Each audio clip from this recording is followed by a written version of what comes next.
महात्मा गौतम बुद्ध के जीवन से हमें कुछ न कुछ सीखने को मिलता है। सभी अपने जीवन में कभी न कभी निराश और उनका मन अशांत जरूर होता है और सभी ज्यादा सोचने लगते हैं।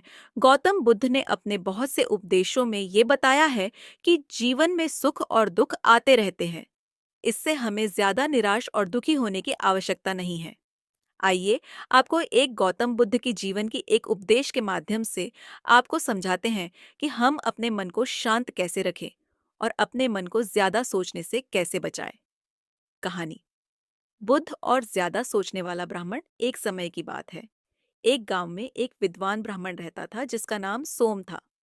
वह हर समय चिंताओं और अनगिनत विचारों में डूबा रहता था।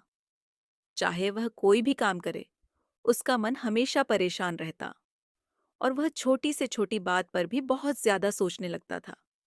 कभी वह अपने परिवार के बारे में सोचता, कभी अपनी धन दौलत के बारे में और कभी भविष्य की चिंता में खो जाता।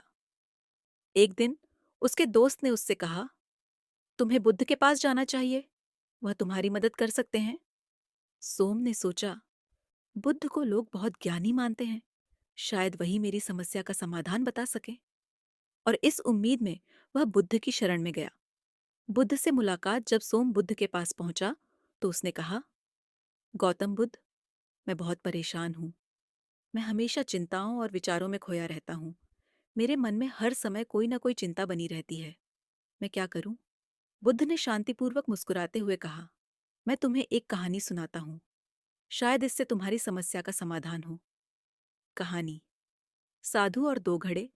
बुद्ध ने कहा, बहुत समय पहले एक साधु एक जंगल से गुजर रहा था। पास दो घड़े थे। एक में पानी था और दूसरे में रेत। साधु हर दिन इन घड़ों को अपने साथ ले जाता और एक दूर के गांव में पहुंचता था। एक दिन एक राहगीर ने साधु को देखा और पूछा, महात्मा, तुम दोनों घड़े क्यों ले जाते हो? साधु ने उत्तर दिया, पानी वाला घड़ा मेरे पीने के काम आता है और रेत वाला घड़ा मेरी बेकार की चीजों के प्रतीक के रूप में है। राहगीर ने चौंक कर पूछा, तुम बेकार की चीजें क्यों ढो रहे हो? साधु ने मुस्कुराते हुए कहा, क्योंकि मैंने कभी सोचा ही नहीं कि मैं इस रेत वाले घड़े को छोड़ सकता हूँ। राहगीर ने कहा, तुम्हें केवल पानी का घड़ा ले जाना चाहिए, क्योंकि वही तुम्हारे काम आता है। रेत का घड़ा केवल तुम्हारा बोझ बढ़ा रहा है। साधु ने इस बात को समझा और रेत का घड़ा छोड़ दिया। उसने महसूस किया कि जो चीजें जरूरी नहीं हैं, उन्हें ढोने से केवल थकान और बोझ बढ़ता है। सोम की जागरूकता। बुद्ध ने सोम की ओर देखा और कहा, तुम्हारा मन भी उसी साधु की तरह है। तुम अपने विचारों और चिंताओं को उस रेत वाले घड़े की तरह ढो रहे हो, जो वास्तव में तुम्हारे किसी काम का नहीं है। सोम ने हैरानी से पूछा, तो मुझे क्या करना चाहिए? हे बुद्ध। बुद्ध ने उत्तर दिया, तुम्हें अपनी चिंताओं को पहचानना चाहिए और यह सोचना चाहिए कि कौन सी चिंताएं वास्तव में जरूरी हैं और कौन सी नहीं। बहुत से विचार और चिंताएं केवल हमारे मन का भ्रम होती हैं। वे हमें बोझिल बनाती हैं, लेकिन उनका कोई वास्तविक लाभ नहीं होता।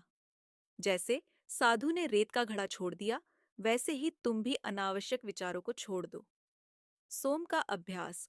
सोम ने बुद्ध की सलाह मानी और धीरे धीरे ध्यान और ध्यानपूर्वक अपने विचारों का अवलोकन करना शुरू किया।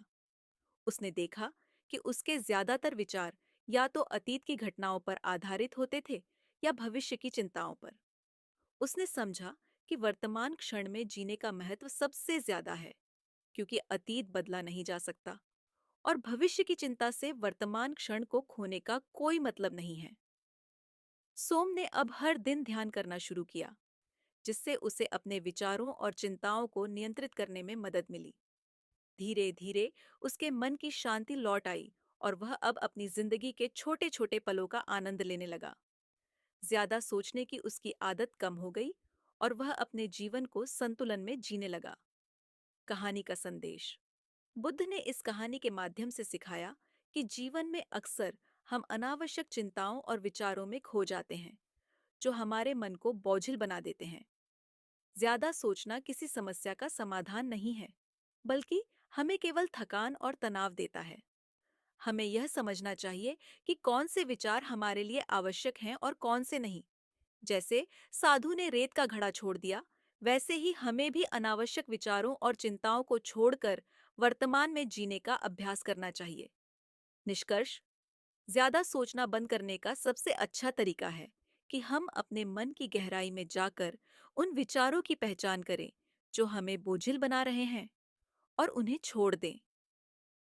ध्यान, मानसिक जागरूकता और वर्तमान में जीने से हमें शांति मिलती है।